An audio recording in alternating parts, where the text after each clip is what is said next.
Oui, bonjour à toutes et à tous. Merci d'être avec nous. Les Français veulent savoir.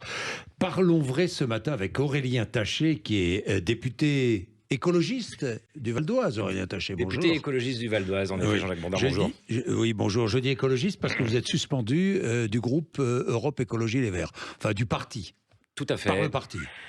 Vous êtes donc député écologiste, vous étiez Europe Écologie Les Verts, mais vous soutiendrez la liste LFI aux européennes et non celle de votre parti, de votre ancien parti aux européennes. Pourquoi?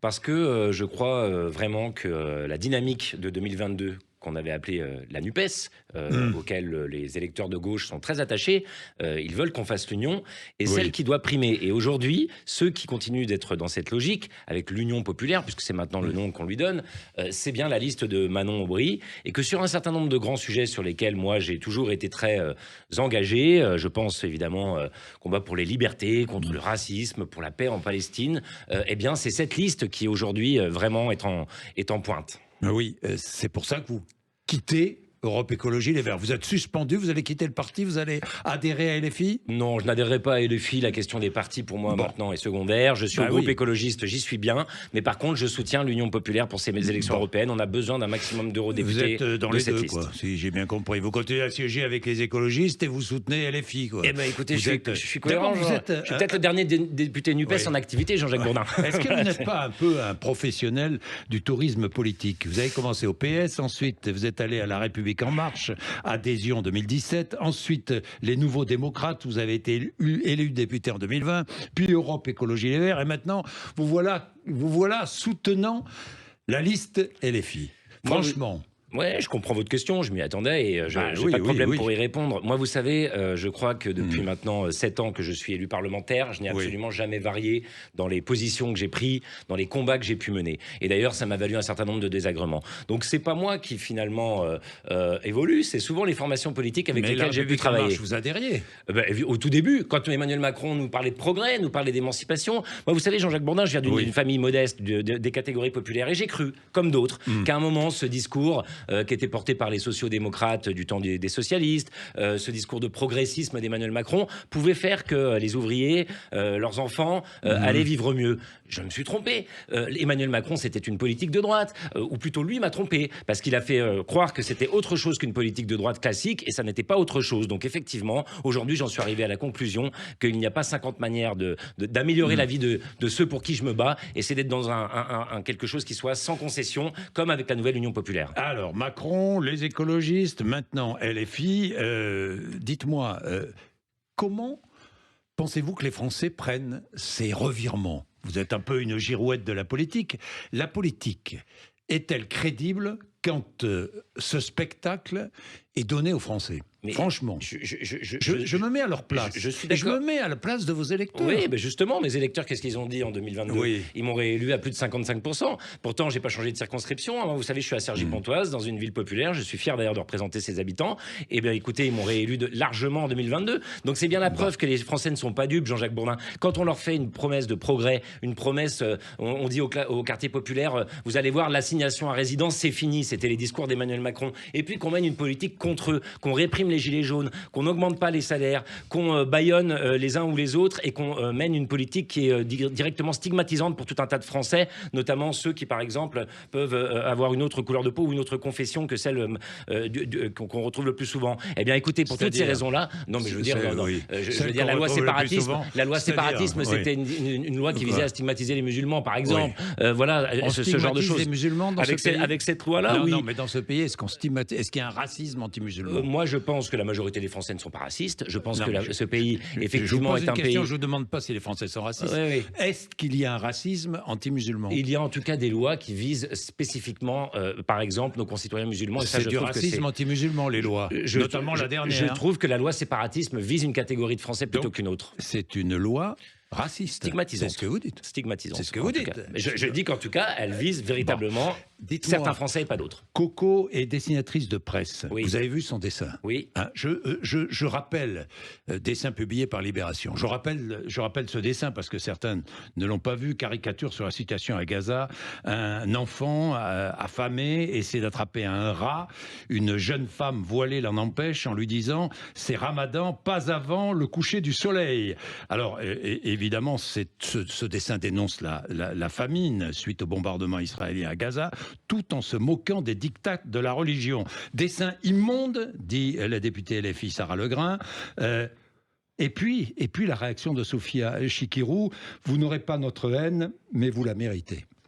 Est-ce que vous condamnez ces réactions? Franchement, moi, vous les partagez, vous les condamnez? Non, mais moi je vous dis une chose, ce dessin ne me fait pas rire du tout. Alors là, ça c'est très clair. Mais pour autant, la liberté d'expression. Pour autant, la liberté d'expression doit être complète. Donc moi, j'ai pas varié de discours là-dessus depuis malheureusement maintenant 10 ans avec les attentats terribles qu'ont connu Charlie Hebdo. Leurs dessins ne me font pas toujours rire. Celui-ci, je le trouve particulièrement pas drôle. Voilà, je peux pas vous dire autre chose. Pour autant, immonde. Non, j'ai choisi les mots que j'ai employés. Il est pas drôle. Je le trouve véritablement avec des dizaines de milliers d'enfants qui sont tués en ce moment à Gaza, faire ce genre de dessin, on s'en passerait bien. Maintenant, voilà, la liberté d'expression et satirique est totale dans ce pays. Moi, je me bats pour défendre ceux avec qui je ne suis pas d'accord. Vous connaissez la phrase de Voltaire, ça s'applique évidemment à la dessinatrice réaction de Sophia Chikirou. Mais j'ai pas à condamner les propos des uns ou des autres. Je vous exprime ma position à moi. Vous les partagez alors? Je vous ai dit ce que j'en pensais. Je vous ai dit ce dessin n'est pas drôle, mais je défends la liberté d'expression. Remarquez, je comprends quand on s'approche des LFI, je comprends qu'on ait quelques craintes à s'approcher et à critiquer Sophia Chikirou. Bien, dites-moi, Aurélien Taché, parlons d'autre chose. Les étudiants de Sciences Po qui se mobilisent, bloquant un amphithéâtre, se mobilisent, enfin certains étudiants, pour la Palestine, qui chantent From the River to the Sea, un chant qui efface Israël et s'oppose à toutes celles et ceux qui demandent 2 États pour 2 peuples. Une étudiante juive aurait... Remarquez, je prends le conditionnel, même si elle a dit qu'elle a été expulsée de la salle, dans le témoignage qu'elle donne à nos confrères du Parisien. Bien, est-ce concevable que quelqu'un, responsable politique comme Jean-Luc Mélenchon, puisse dire c'est un incident dérisoire? Mais ce qui est inconcevable quand même, c'est que, encore une fois, on est dans un moment où ce n'est pas moi qui le dis, c'est les grands médias, les organisations internationales.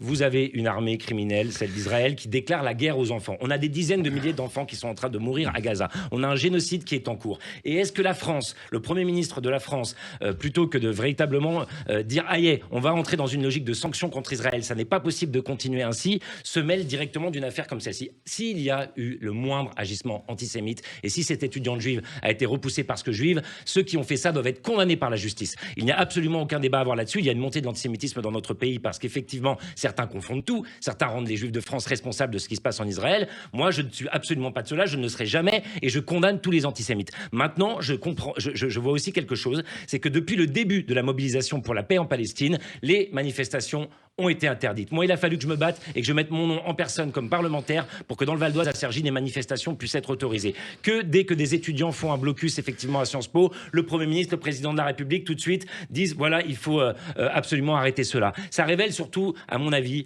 un sens des priorités qui est quand même, voilà, encore une fois, s'occuper de ce qui se passe à Sciences Po quand on est un Premier ministre plutôt qu'à Gaza. En tout cas, je trouve que la France pourrait faire mieux. La France pourrait faire mieux. La France pourrait hausser le ton et véritablement prendre le lead du camp de la paix. Bien. Vous soutenez donc Rima Hassan, qui est militante pro-palestinienne et qui estime que le Hamas conduit une action légitime.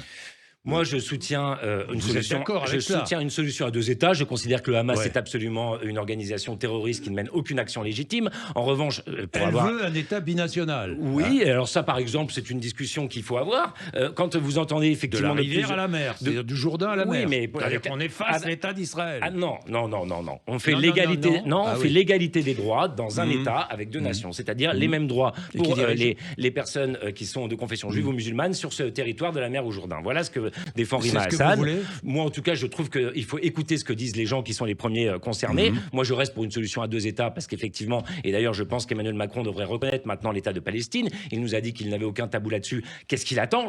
À un moment, il y aura plus grand-chose à reconnaître. Donc voilà, moi, ce que je défends, mais je comprends aussi le combat de Rima Hassan et je suis très fier de la soutenir pour cette campagne qui s'annonce pour les Européennes. Pourquoi, lorsque des femmes dénoncent les viols du Hamas, pourquoi ces femmes sont-elles qualifiées de sales putes sionistes? Mais écoutez, il y a des abrutis partout. On ne peut pas malheureusement être comptable de tous les propos. Certains Palestiniens sont des abrutis. Bah, quand ils disent ça, oui. Quand ils disent ça, oui, évidemment. Là, il n'y a absolument aucun doute. Alors, il faut défendre toutes les femmes. Quelques mots quand même sur ce qui se passe à Gaza. Vous demandez un cessez-le-feu définitif. J'imagine. Oui, tout à fait. Je dis bien définitif, avec retrait des forces israéliennes. Oui, j'imagine. Oui. J'imagine. Et arrêt de la colonisation. Avant tout accord sur la libération des otages. Non, pas avant. Ça va ensemble. Ça va ensemble. Il ne s'agit pas de distinguer les choses. Il faut absolument que les otages soient libérés. Ce qui s'est passé le 7 octobre est immonde. On libère les otages et ensuite on non, mais passe attendez. des accords Le problème, c'est que là, on n'est plus du tout dans une histoire de libérer les otages. D'ailleurs, pourquoi le peuple israélien manifeste à Tel Aviv? Non, je vous dis ça parce que c'est la demande du Hamas. Vous épousez la demande du Hamas. Non, je n'épouse pas du tout la demande du Hamas. Arrêtez d'essayer de me faire dire des choses que je ne veux pas dire, parce que c'est faux d'abord. Je n'ai jamais soutenu le Hamas ni légitimé une quelconque action du Hamas. Moi, je dis une chose simple. Je dis qu'il y a des dizaines de milliers de morts depuis que Israël est entré dans cette guerre, que les Israéliens eux-mêmes se battent et veulent voir Netanyahou partir parce qu'ils savent que sa priorité n'est pas la libération des otages, mais que sa priorité est bien effectivement d'éradiquer les Palestiniens ou en tout cas les Gazaouis. Et donc ça, c'est absolument inacceptable. Pour 8 Français sur 10, la laïcité est en danger. Pour vous aussi ? Je pense qu'il y a des problèmes qui peuvent se poser, mais par contre, je crois aussi qu'à force de parler toute la journée du fait qu'effectivement la laïcité serait en danger, alors qu'on a vu que quand Gabriel Attal s'est lancé dans sa croisade contre les abayas, ça concernait 60 jeunes filles, on finit par avoir une perception un peu déformée de la part de nos concitoyens. Il n'y a pas que l'abaya. Non, mais il peut y avoir des problèmes. Dans les menaces qui pèsent sur la laïcité. Hein. Il peut y avoir des problèmes. Il peut y avoir.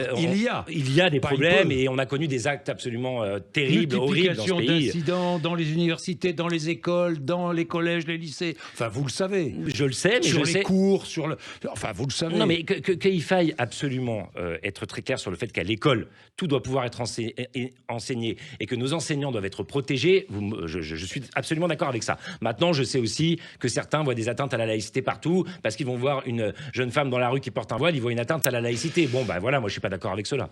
Bien, l'Ukraine, qu'avez-vous voté mardi à l'Assemblée nationale? Alors, je n'ai pas pris part au vote parce que j'ai trouvé que ce vote était une mascarade. J'ai trouvé que véritablement, Emmanuel Macron, chef des armées de la 7e puissance du monde, qui fait de la politique politicienne sur un sujet aussi important, parce qu'il a déjà signé le traité, effectivement, qui est soumis au vote du Parlement, mais qu'il veut, et d'ailleurs, c'est dit dans tous les grands journaux, hein, c'est pas moi qui l'invente, hein, on veut faire de la popole sur un sujet aussi important que finalement la guerre en Ukraine. Je ne participe pas à ce genre de mascarade, donc Emmanuel Macron, s'il n'a que ça à faire que de s'occuper de la campagne des européennes. Vous n'êtes pas engagé, non, ni d'un côté ni de l'autre. Non, je n'ai pas pris part aux autres. Ça m'intéresse, mais par contre, je ne suis pas dupe des manœuvres de Emmanuel Macron. Est-ce que les conditions d'un accord de paix sont remplies?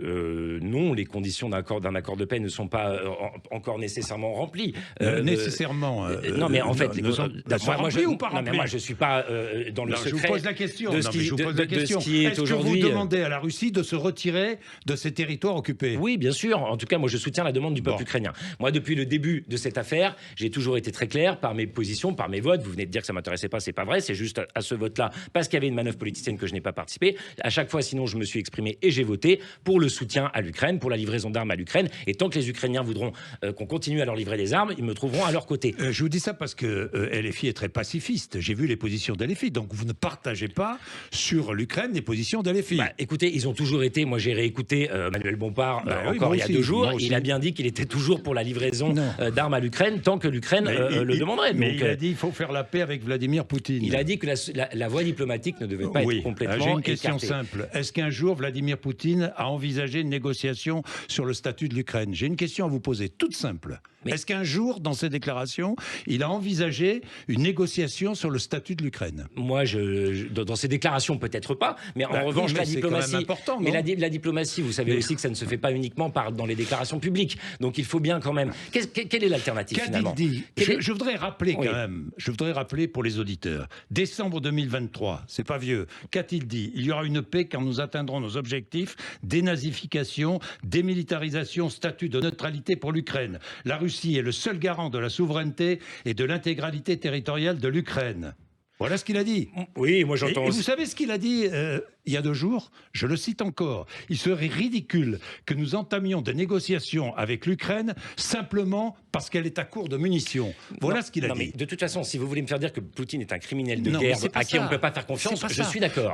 Mais est-ce que vous dites aujourd'hui il faut faire la paix avec la Russie? Je dis une chose simple, que disent d'ailleurs beaucoup de diplomates. Il y a 2 solutions. Soit, effectivement, on mène une guerre qui peut encore durer absolument des années, et dont peut-être un jour le peuple ukrainien lui-même finalement en aura marre.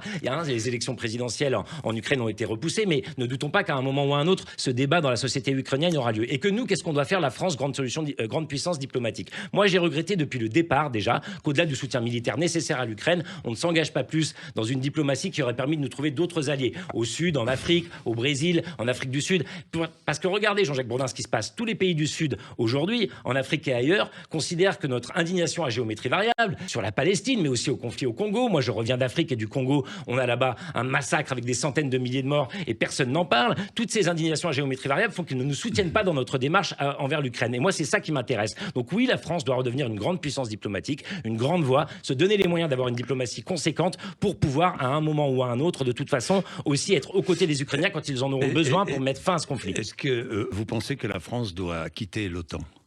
Je pense qu'effectivement, l'OTAN n'est pas l'avenir de la défense française. Je pense qu'avec Donald Trump, qui risque d'être réélu dans 8 mois, de toute façon, l'OTAN ne sera plus en mesure de nous protéger. La France doit quitter l'OTAN.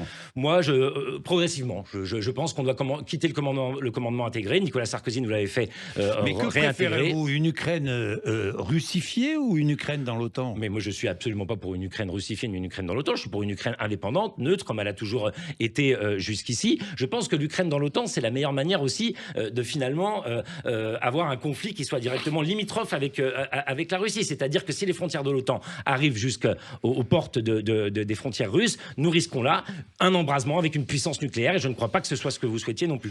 Pourquoi LFI s'oppose-t-elle à la livraison d'armes offensives à l'Ukraine? Je n'ai pas entendu cette position. J'ai entendu la position d'avoir une livraison. Je pense que ce qui a été dit est qu'effectivement, il ne devait pas y avoir d'armes qui permettaient de toucher le sol russe. Mais ça, je pense que c'est de bonne loi. Nous devons donner tous les moyens aux Ukrainiens de défendre leur territoire, mais certainement pas d'aller plus loin, parce que là, nous serions dans un conflit qui prendrait une tournure de 3e guerre mondiale avec une puissance nucléaire. Et je crois que c'est quand même extrêmement dangereux et qu'il faut être prudent sur tout cela. Donc vous êtes un pacifiste?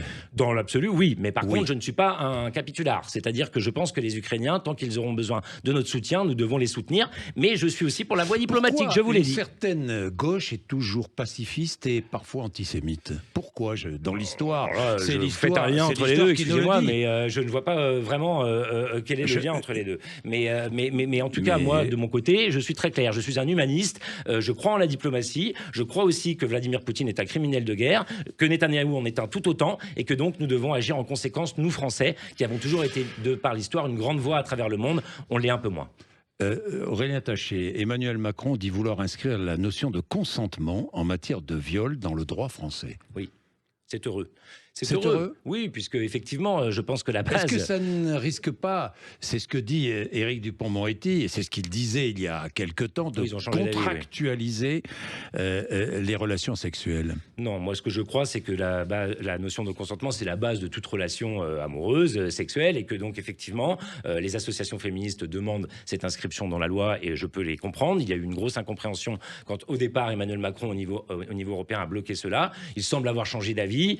Très bien, nous avons inscrit l'IVG dans la Constitution, il change d'avis sur cette question, tant mieux pour le droit des femmes. Bien, la situation économique? Eh bien, elle est terrible, la situation économique. Alors, que faut-il faire aujourd'hui? En tout cas, regard d'un député. Je sais au moins ce qu'il ne faut pas faire, c'est-à-dire faire 10 milliards d'euros de coupes budgétaires sombres. Est-ce qu'il faut faire des économies? Il faut sans doute faire des économies dans certains domaines si on le peut, mais en tout cas pas sur l'université, comme par exemple ça a été fait dans le plan de Bruno Le Maire, pas sur, je parlais de la diplomatie et de la France qui doit avoir une diplomatie ambitieuse sur le ministère des Affaires étrangères et l'aide au développement, tout ça est très important, pas sur tous ces sujets stratégiques où finalement ou sur le chômage qu'on va encore réduire les indemnités chômage. Eh bien écoutez, il y a certainement des choses dans l'administration qui peuvent être mieux faites, revues, j'imagine qu'on peut avoir dans ce millefeuille territorial qu'est la France des choses qui sont revues, mais vous savez, moi je suis surtout pour une chose simple, c'est-à-dire qu'à un moment, quand on est dans une année de record de record, véritablement profit record pour le CAC 40, on puisse un tout petit peu aller chercher l'argent là où il est. Moi, je ne cesse de lire tous les jours en ce moment dans la presse à quel point le CAC 40 fait des profits records, et on a toujours un gouvernement qui est totalement bloqué sur cette question, parce qu'effectivement, avec une politique qui doit être en faveur des plus riches. Spéciale sur les super profits. Par exemple, avec un impôt sur la fortune au niveau climatique, une fiscalité qui véritablement met les plus aisés à contribution. Et dans la campagne des élections européennes, je sais que ça fera partie des propositions que nous porterons. Manon Aubry, vous savez, vient de l'ONG Oxfam. Elle avait ce slogan Tax the Rich. Eh bien, moi, je m'y associe parfaitement. À un moment, ça suffit. Là, il faut demander l'effort à ceux qui peuvent. Nous n'avons pas encore à faire trinquer les Français. Bien. Et sur le RSA, conditionné, quelle est votre position ? Sur le RSA conditionné, moi, je ne vois pas comment on peut faire ça quand vous avez des gens qui ont été absolument parfois fracassés par la vie. Ça veut dire formation. Non, mais la formation, c'est très bien. Attendez, c'est pas uniquement 15 heures de travail. Non, mais la formation, c'est très bien. La formation, c'est très bien. L'accompagnement des demandeurs d'emploi et des gens au RSA, c'est très bien. Mais par contre, si on coupe une allocation à des gens qui n'ont que ça pour vivre, alors qu'ils ne peuvent peut-être pas toujours à un moment T aller suivre la formation qu'on leur demande, je trouverais ça effectivement très brutal. Bien, merci beaucoup, Aurélien Taché. Ah si, j'ai un dernier mot. Oui. Tiens, sur le cumul des mandats, quelle est votre position ? Parce qu'aujourd'hui, il y a débat à l'Assemblée nationale et une proposition de loi Horizon qui vient en discussion. Quelle est votre position ? Non, moi je pense que vous Faut-il savez revenir sur le cumul des mandats ? Vous savez, quand on est maire d'une grande cumul. Quand on est maire d'une grande ville ou parlementaire, on a beaucoup de travail. Je pense qu'il y a beaucoup de gens aussi de qualité dans ce pays. On doit pouvoir finalement avoir des gens qui sont chacun à leur place. Donc, vous ne voulez pas revenir sur le système actuel. Voilà. Merci Aurélien Taché d'être venu nous voir ce matin. Vous êtes sur Sud Radio. On se retrouve évidemment après les informations de 9h, 0826 300 300. Vous intervenez sur tous les sujets d'actualité.